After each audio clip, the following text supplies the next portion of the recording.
Hey everybody, welcome back to my channel. This is Sagnick Dutta. I'm an MBBS student at Bardwan Medical College and Hospital, West Bengal. In this video, I'll be talking about everything that you should do and everything that you should not do in these last 90 days of your NEET preparation. When I'm actually shooting this video, you roughly have got around 3 months left for your NEET 2024 examination. In these last 90 days, if you can play the right shots, hit the right targets, you can end up scoring a good marks and end up getting into a good medical college, which basically is your ultimate dream. So at this point of time, having the most precious strategy and having a consistency shall help you get into a good medical college at the end of the day. But at the same time, if you can actually avoid certain mistakes and do some particular things, your rank ends up getting improved. So in this video, we'll be talking everything about that. So without much ado, let us start this video. And before starting the video, I would like to request all of you, if you like the video, please hit the like button, subscribe to the channel and hit the bell icon for getting the notifications.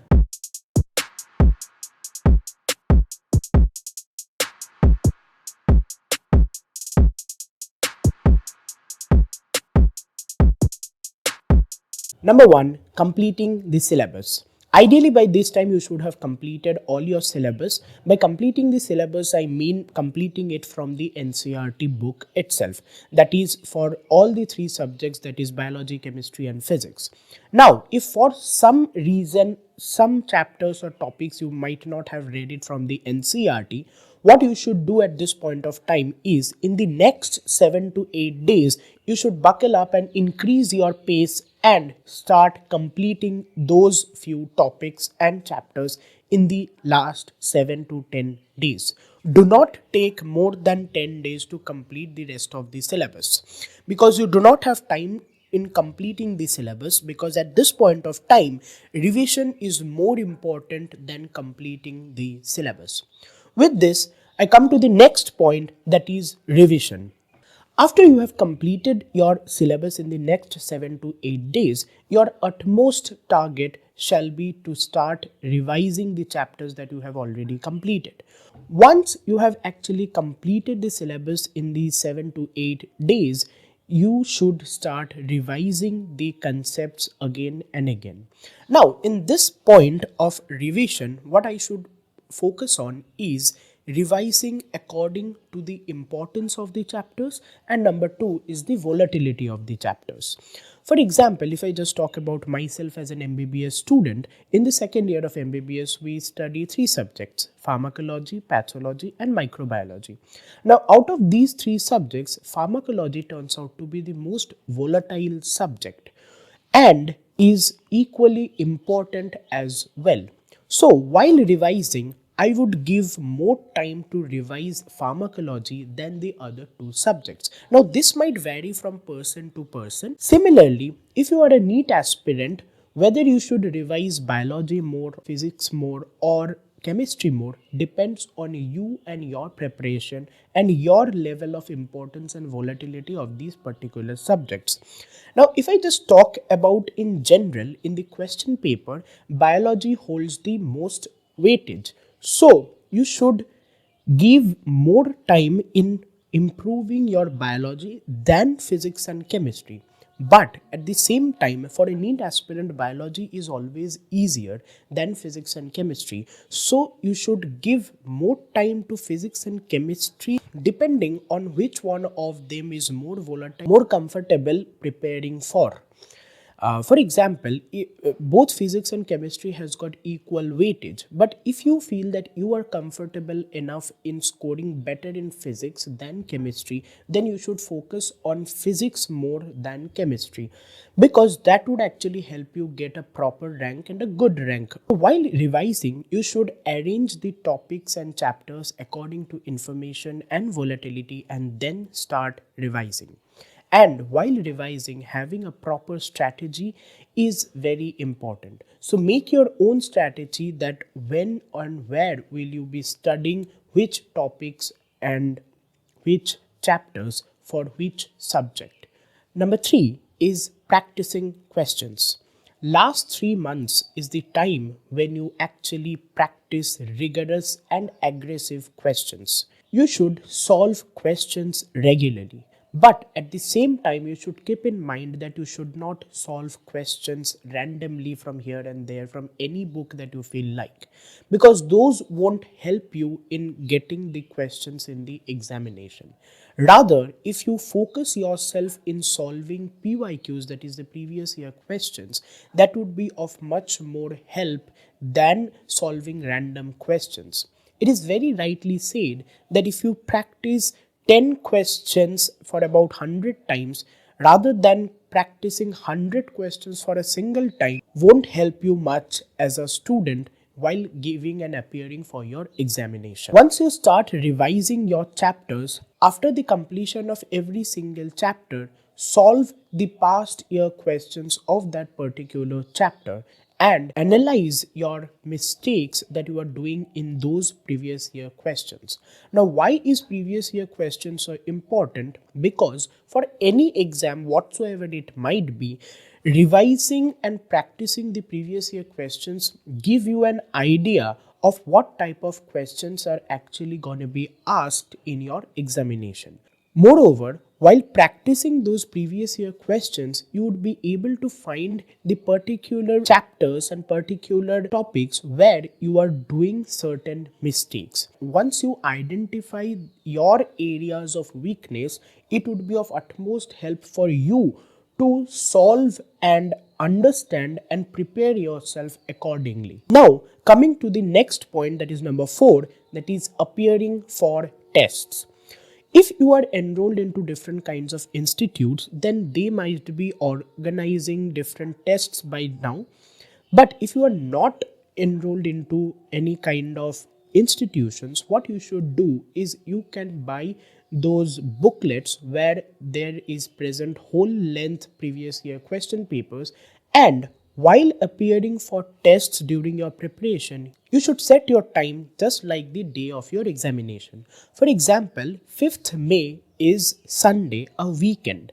So you should give tests from now every Sunday, and your timing of the test should be equal and same as that of the original day of the examination. Now, what appearing for tests help you in is setting the temperament right for your day of examination. Once you get habituated to giving examinations, give and sitting for these tests, you get habituated to that temperament at that point of time in a day where you can actually sit calm, quiet and composed and think accordingly and appear for the tests. Number 5 is analyzing your mistakes. Analyzing your mistakes is very important, and how should you actually analyze your mistakes is very important.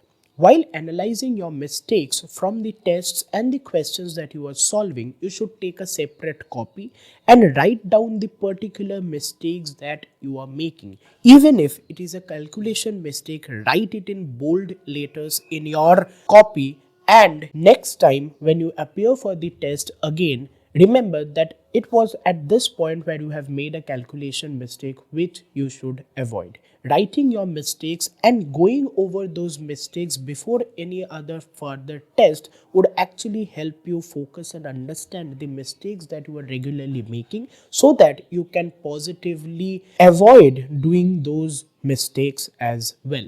Now, I would like to say that analyzing your mistakes is the most important part at this point of time for your preparation, so that you do not do the same mistakes in the original examination day.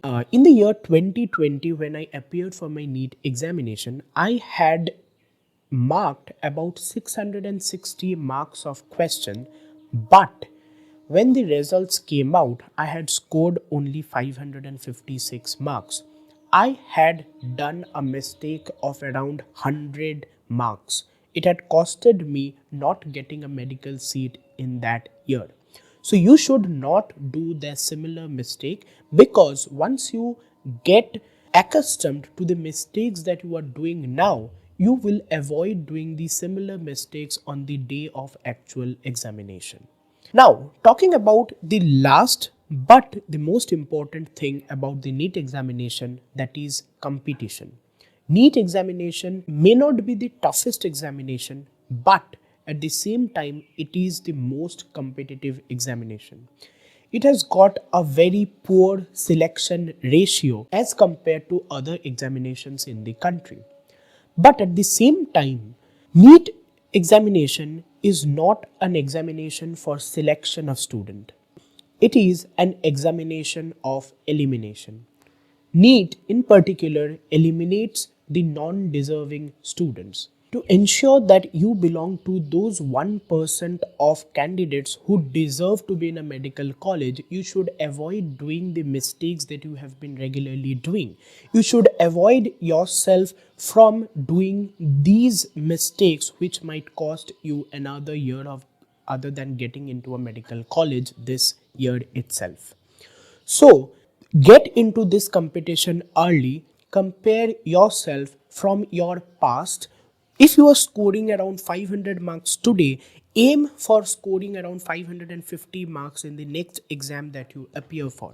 If you are scoring 550, aim for 600. If you are scoring 600, aim for even higher marks, because that at the end of the day would actually help you to fetch a good medical college. You should not compete with others. If you are enrolled into some kind of test series, once they release the test results and the ranks, you would find that people around you might be scoring better than you. But at the same time, if you focus clearly, you would find that they are not actually analyzing their mistakes. They are actually celebrating this results of theirs. But if you remain calm, composed, and analyze what mistakes that you are doing, you might end up scoring better in the final day of examination than all your peers. Talking about one another very important thing is staying away from social media. Because you are a NEET aspirant, all these social media would actually keep suggesting you content about NEET and its examinations. But the social media, be it YouTube, be it WhatsApp, be it Instagram, be it Facebook, all of these shall be full of negativities at this point of time. In the year 2020, when I failed my NEET examination, this same boy who was scoring 97% marks in his school days was being judged by other people, other near and dear ones, saying that the one who was scoring so well in his school examinations could not even crack an examination and get into a medical college. But once you decide and once you understand that all these sayings are of no value in your life at this point of time, you would be more than able and happy to focus on your goal, that is 5th May, the day of the NEET examination. So it is very important that you stay away from all the negativities and in particular the social media, because if you just go into the social media now, you would find that people would actually start making videos how to crack NEET in 90 days, how to crack NEET is 1 day, 2 day, 3 day, 1 week, and then finally in 1 second. And these are of no importance at this point of time, because everyone knows that if you have not studied, if you do not know anything, you won't be able to crack the examination. But at the same time, if you have studied and understood and you know every single thing and you avoid these mistakes, have a nerve full of steel, then you would be actually able to solve all the questions that come in your examinations and you would finally end up getting into a good medical college. I hope you like this video. If you do, hit the like button, subscribe to the channel and share the video with anyone who might find it helpful. Thank you. Keep hustling.